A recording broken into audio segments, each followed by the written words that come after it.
and welcome to the May 2026 Council Agenda Briefing. We acknowledge and pay our respects to the traditional custodians of this land, the Whadjuk people of the Noongar Nation, and their elders past and present. I would like to advise everyone that the audio and the video of this meeting is being live streamed to YouTube. I request everyone to please turn off your mobile phones. I remind you that audio recording of the meeting proceedings and photography within the chamber is prohibited unless prior approval has been granted, and councillors and city officers are reminded to disclose any declarations of financial interests and interests affecting impartiality, and are requested to activate their microphones when addressing the meeting.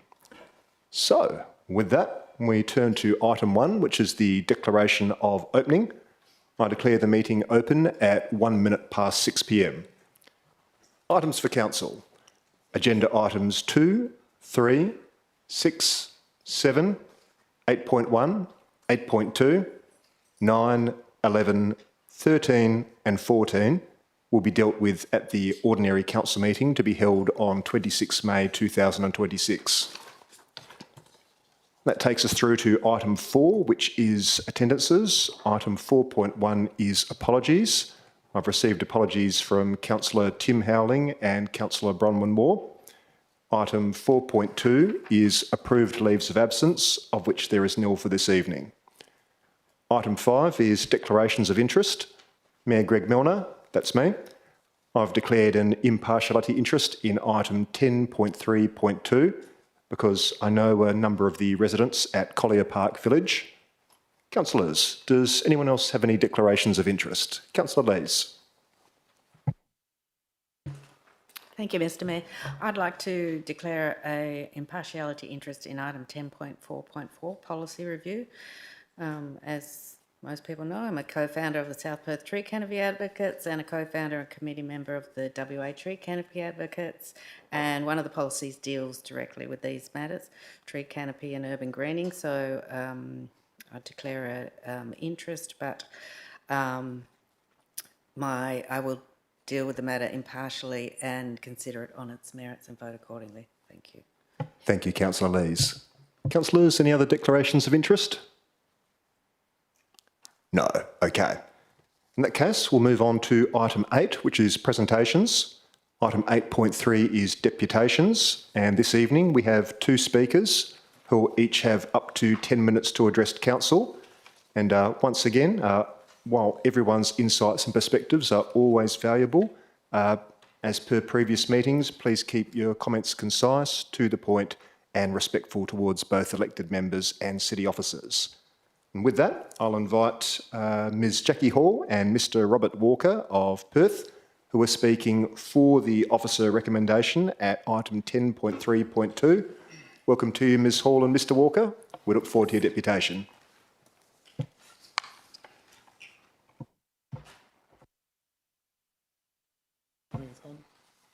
There we go. Microphone should be working now. Thank you, Mayor and Councillors. My name is Jackie Hall and I am joined today by my colleague Robert Walker.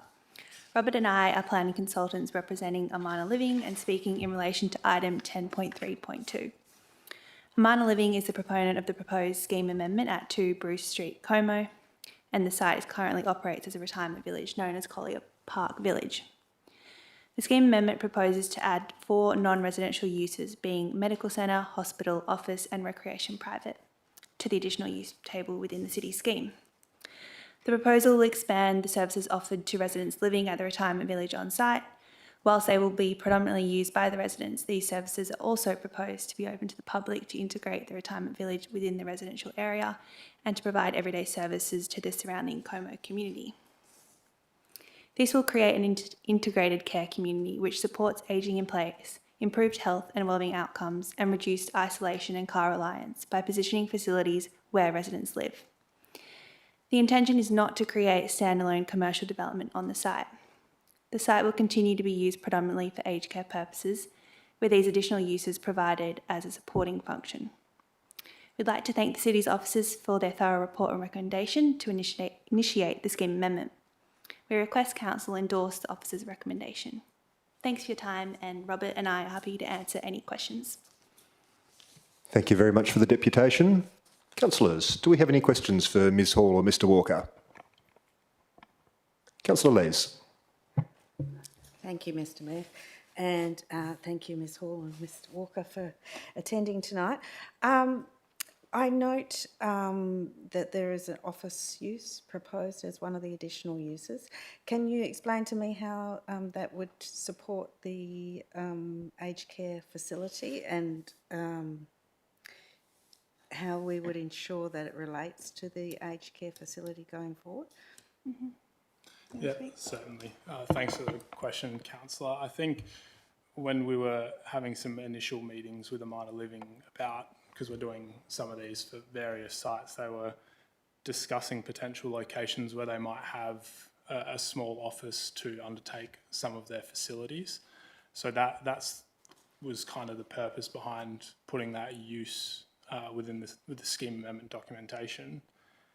In terms of how we might ensure that that is, or that the use relates predominantly to the provision of aged care, we're happy to work through this with the city's officers during the process, but I know you can put potentially a condition in the additional use table linking the additional uses or stating very clearly that the uses must be subservient to the predominant purpose on site, which is the provision of aged care. So given who Amana Living are, there's no intention at all to kind of section off some office use and then lease it out onto something or someone or something that's unrelated to the provision of aged care on site. So, thank you for that. Is the intention then that the office would be facilitating the specific aged care on site or Amana Living villages more widely? Not certain just yet how Amana are exactly intending on using that office facility. I suppose as Amana Living get closer or progress further in their planning, we'll have more of an idea as to how exactly they intend to use that space. I don't want to say that. I don't think they're proposing their WA headquarters on that site by any means, if that's part of the question. So, my next question, I suppose, through you, Mr Mayor, is would you have an objection to it being an additional, incidental use rather than an A use? So,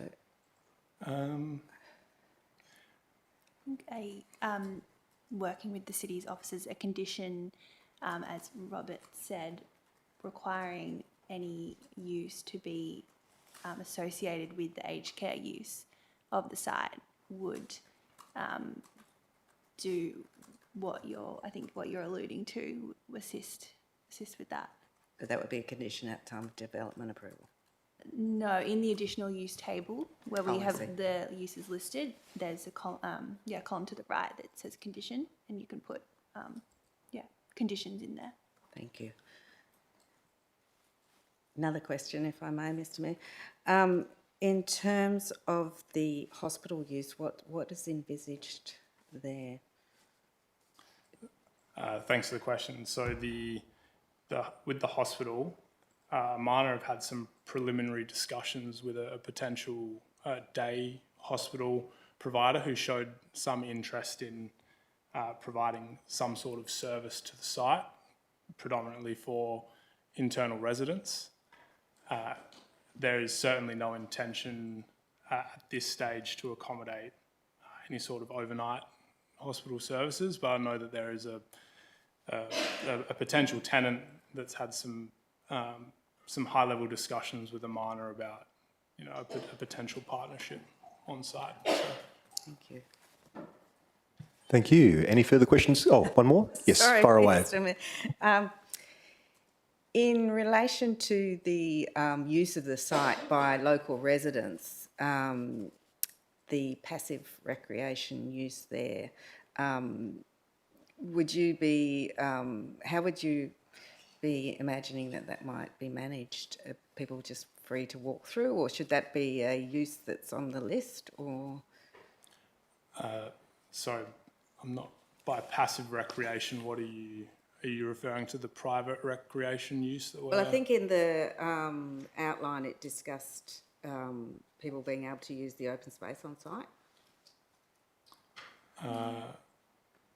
Not necessarily, but I think the intention is not to create a gated community. So if there are areas of public access where some of these additional services might eventually be located, I don't think there'd be any hard restriction. I imagine there's probably some areas on site that would be restricted access, but very much around any areas of open space like parklets or where these additional uses are located. I don't think there's any intention to strictly prohibit any movement. And because the public would be able to access these uses were they to be approved, there would be, when the time comes for a development application for the use and construction, make sure to put in appropriate wayfinding and signage to make sure that the community know where they can go and where they can't go to make it safe for the residents and the community. Sorry, I do have one more question. The net benefit return, I think it was on net benefit test, refers a lot to retail use and cafes. Is there any intention, because they're not on the list of additional uses, is there any intention to provide those? The cafe use is already permissible on site. I think the net benefit test is quite a high level document to provide some guidance on impacts on nearby centres. I think it's more of a grouping the uses. I don't know if you can speak to anything further. Yeah, I think it's to confirm that those additional uses won't unfairly take activity away from some of the nearby local centres. So the restaurant land use, for example, I think is already a use that's contemplated on the site. Not specifically seeking an additional use for a restaurant or a cafe because those uses are already permitted by the scheme. And retail? It's already permitted by the scheme. Okay, thank you. Any further questions, councillors? No. Thank you both very much for your deputation and for answering those questions. We appreciate it. I'd now like to invite Ms Bronwyn David of South Perth, who is speaking for the officer recommendation at item 10.4.4. Welcome to you, Ms David. The microphone is yours and we look forward to your deputation. Thanks very much, Mayor. Good evening, councillors, good evening, staff, good evening, monitor. I'm speaking in favour of the officer recommendation at 10.4.4, which concerns policy reviews, and I support the recommendation that Council adopts the revised policy P206, Urban Forest, now Urban Greening. I'm here as a co-founder of a local community group called the South Perth Tree Canopy Advocates, a group formed to advocate for trees as urban canopy. We have over 600 members in our private Facebook group and over 100 email subscribers.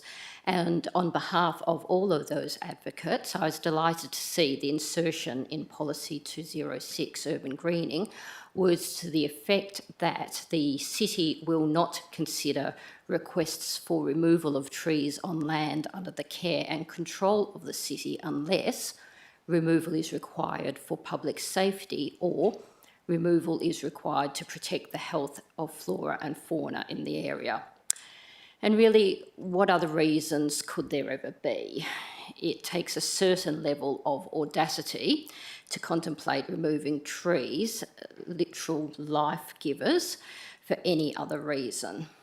This policy represents good governance.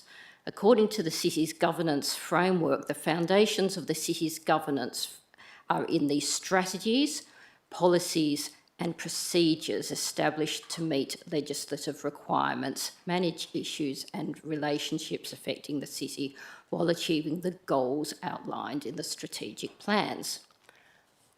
Amongst the legislative requirements of the Council are those set out in section 3.1(1)(a) of the Local Government Act, Councils must promote environmental sustainability, plan for climate change risks, and consider long-term consequences and future generations when making decisions.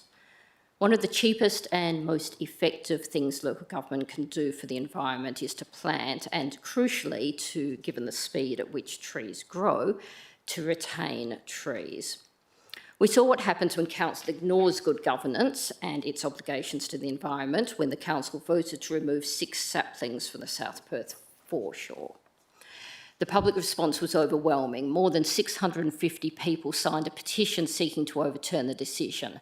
A special electors meeting followed, which around 100 people attended, and there was widespread criticism, even derision, and reputational damage to the city. But the issue wasn't 6 saplings, it was precedent. If trees on public land can be removed because some residents dislike them, every new tree becomes contestable and every greening project vulnerable. That's not good governance. South Perth has already effectively had 2 referendums on trees, the consultation on tree protections that were originally in Local Planning Scheme 7 and the consultation on Local Planning Policy 3.2 on tree retention. In both cases, residents strongly supported trees by around 2 to 1. The community has spoken. There will always be people who object to trees. That is precisely why councils exist, to be the grown-up in the room and to manage public assets in the long-term interests of the broader community. Sure, if a tree is dangerous, remove it, or if it threatens fauna or flora, remove it. But if the objection is preference, inconvenience, or preserving a private outlook at the expense of a public environmental asset, then the broader public interest should prevail. Because public land belongs to everyone and trees benefit everyone. This policy provides clarity, consistency, and good governance. It sends a clear message that publicly planted trees are public assets, not optional decorations to be removed because a few people would prefer a different view. Thank you. Thank you for your deputation, Ms David. Would you like to take questions from councillors? Happy to. All right. Councillors, any questions for Ms David? That was easy. Okay. Thank you very much for your deputation. All right. We now move on to item 10, which is the draft May reports. So I'll now hand you over to the Acting Chief Executive Officer, Ms Anita Amprimo, to take you through the balance of the draft May reports. Ms Amprimo. Thank you, Mr Mayor. Item 10.1.1, Draft Public Health Plan 2026 to 2031 for advertising. This report presents the draft City of South Perth Public Health Plan 2026 to 2031 for the purposes of advertising as required by the Public Health Act 2016. Thank you, Ms Amprimo. Councillors, any questions on this item? No. Next item, please, Ms Amprimo. Item 10.3.1, Proposed Scheme Amendment Number 2 to Local Planning Scheme Number 7, rezoning to residential R17.5, Lot 1, Number 3, 3rd Avenue, Kensington. Final adoption. The purpose of this report is for Council to consider the final adoption Scheme Amendment Number 2 to Local Planning Scheme 7 to rezone Lot 1, Number 3, 3rd Avenue, Kensington from local centre with additional use of recreation private to residential with an applicable density coding of R17.5. Thank you, Ms Amprimo. Councillors, any questions for the administration on this item? Councillor Russell. Thank you, Mr Mayor. I'm just seeking clarification to what the process is from now onwards. So if the proposed amendment is approved by Council, is it still at the discretion of the Minister or the Department of Planning? Ms Shaw. Thank you, Mr Mayor. We'll provide a copy of the scheme amendment once endorsed by Council to the West Australian Planning Commission. They'll review the submissions and make a recommendation to the Minister for Planning. The Minister for Planning can amend the scheme amendment or make any changes. If the Minister was to make substantial changes, it's typical that there would be a request to re-advertise the amendment, but it is at the discretion of the Minister to just gazette a scheme amendment with any changes. Okay, thank you. Thank you, Ms Shaw. Any further questions, councillors? Councillor Lees. Thank you, Mr Mayor. I'm just wanting clarification on, given that the surrounding land is zoned R15, what the difference in dwelling capacity and built form is between this R17.5 site and the R15 surrounding. Ms Shaw. Thank you, Mr Mayor. I'll just bring up the site area requirements, but it doesn't result in a greater subdivision potential or yield. So a subdivision layout was provided in support of the draft scheme amendment documentation to show how the lots would likely be divided in future. I can bring up the minimums for you.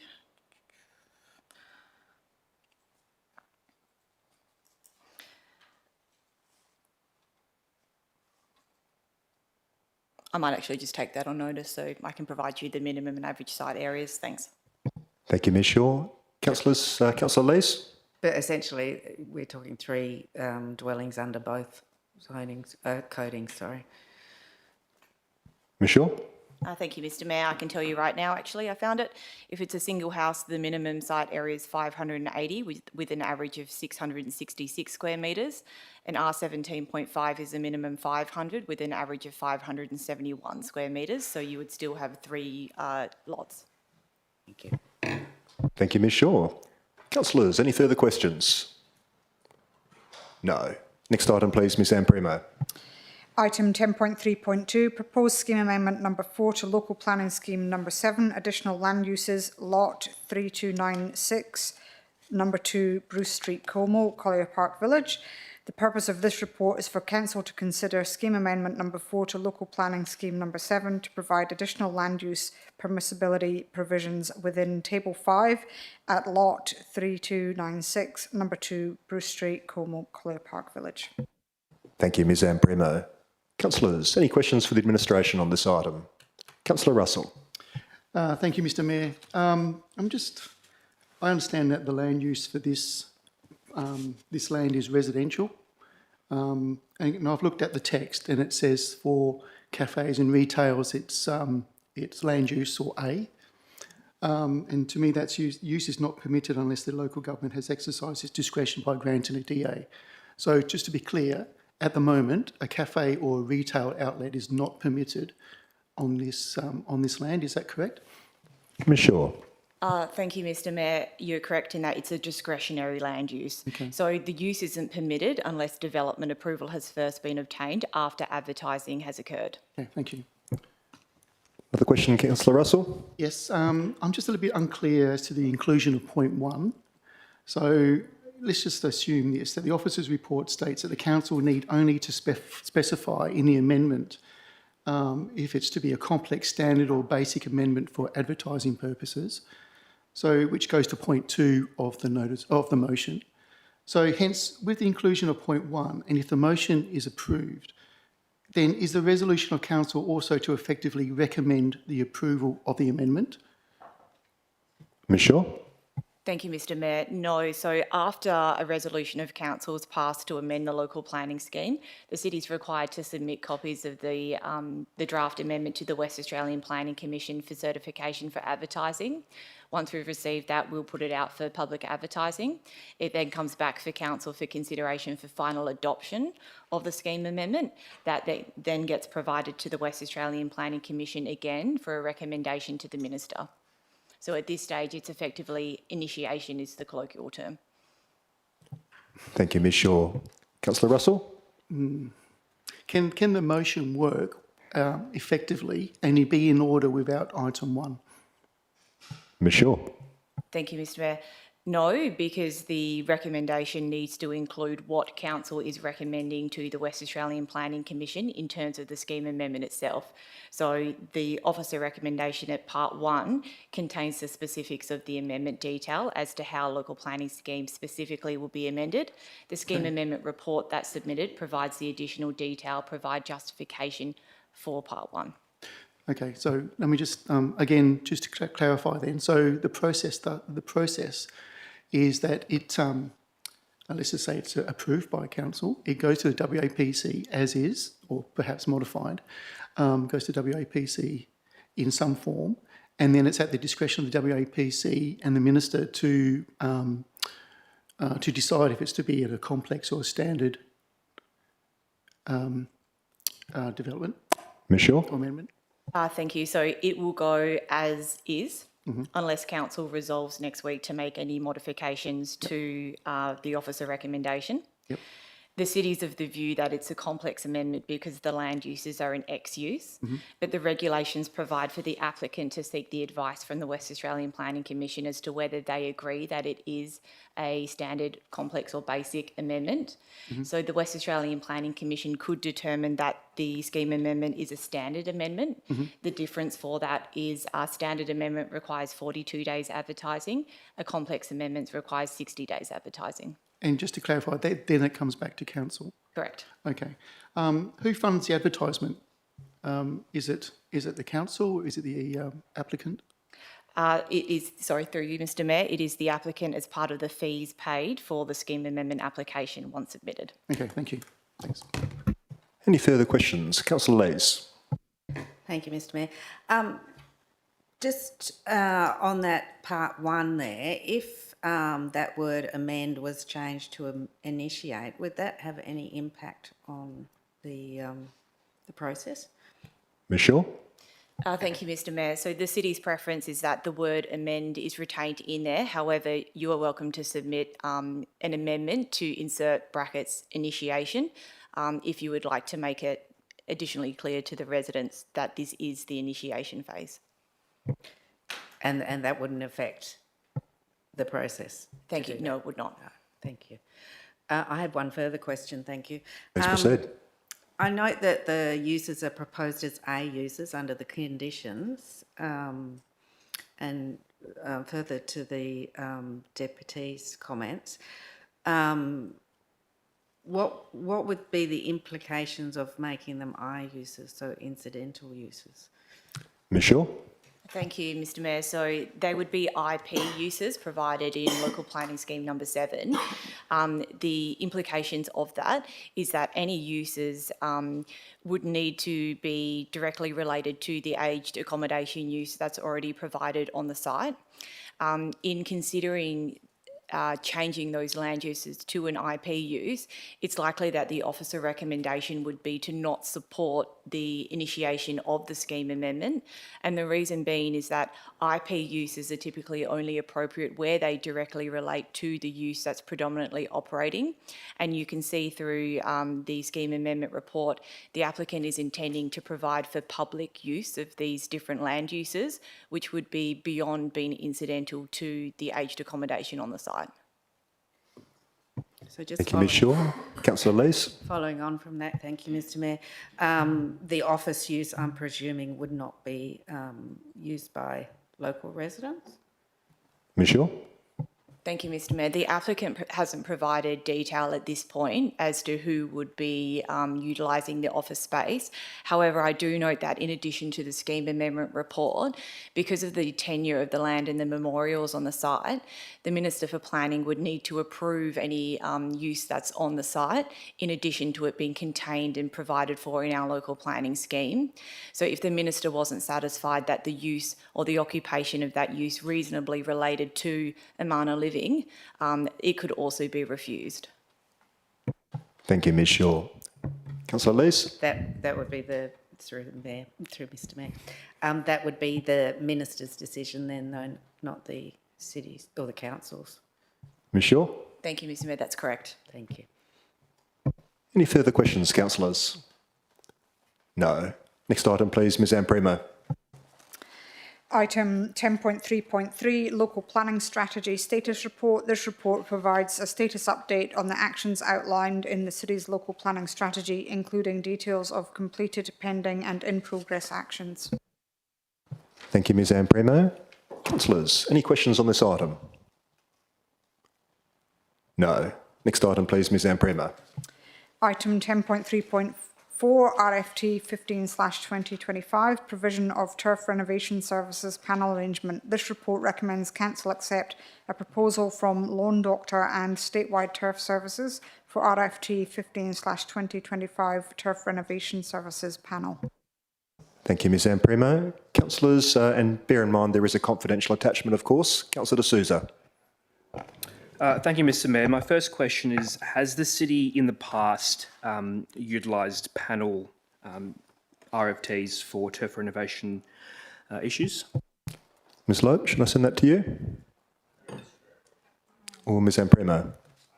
I'd need to clarify whether we have for turf renovation, but we do for a number of other areas of our business and infrastructure. Councillor D'Souza? Thank you, Mr Mayor. And it mentions in the report the scope might include potential work at the Collier Park Golf Course. Just given the separate, I guess, accounting treatment we have for Collier Park, would that not be better done via a separate RFT? Who should I send that to, folks? Ms Anne Premo? No, because the contractual arrangements aren't aligned to the budget. So when we procure work under any contract, we cost it to the appropriate cost centre. So the contractual arrangement just allows us to use our buying power and our efficiency in administration for all works of a similar nature. Thank you, Ms Anne Premo. Councillor D'Souza? And then when it would come to reporting, expenditure, how would that be done given that if it's all rolled into one RFT? Ms Anne Premo? Yeah, thank you for the question. So the actual expenditure is expensed against the lines in the budget that it is belonging to. So if it was relating to the golf course, then that work would be costed to the golf course contract. So we raise purchase orders for each different piece of work, and then that purchase order is assigned to a particular budget line item. Thank you, Ms Anne Premo. Councillors, any further questions on this item? No. Next item, please, Ms Anne Premo. So item 10.4.1, listing of payments April 2026. This report presents to Council a list of payment of accounts paid under delegated authority between 1 April 2026 and 30 April 2026, and purchase card transactions between 1 March 2026 and 31 March 2026. Thank you, Ms Anne Premo. Councillors, any questions on this item? No. Next item, please, Ms Anne Premo. Item 10.4.2, monthly financial statements, April 2026. This report presents to Council the financial statements for April 2026. Thank you. Councillors, any questions on this item? No. Next item, please, Ms Anne Premo. Item 10.4.3, certification of compliance for adopted standards for the CEO recruitment in accordance with Regulation 18FB of the Local Government Administration Regulations 1996. Council is to certify that the Chief Executive Officer CEO was employed in accordance with the local government's adopted standards in relation to the recruitment of the CEO. Thank you. Councillors, any questions on this item? No. Final item, please, Ms Anne Premo. Item 10.4.4, policy review, to present a number of environmental sustainability policies to Council for review and adoption or revocation. Thank you, Ms Anne Premo. Councillors, any questions? Councillor Lees. Thank you, Mr Mayor.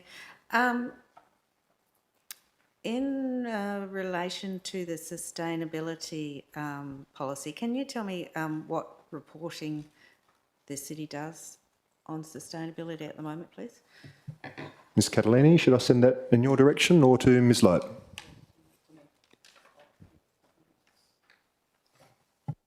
We'll take it on notice, thanks. Thank you. Further question, if I may. The policy scope has been removed from the sustainability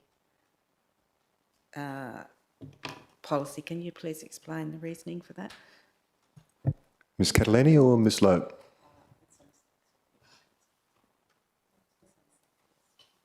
Ms Amprimo. Yeah, that's a mistake and it will get that rectified. Thank you. Councillor Lees. I think that's it. Thank you. Any further questions for the administration, councillors? No. Okay. In that case, that brings us to item 12, which is motions of which previous notice has been given. That's nil for this evening. Item 15 is when we would close the meeting to the public if there was any reason for us to do so, but there's not, so we won't. Which brings us to item 16, which is closure. So before I close tonight's meeting, I'd like to thank everyone for their attendance and participation. I declare the meeting closed at 6:35 p.m. Thank you all and good night.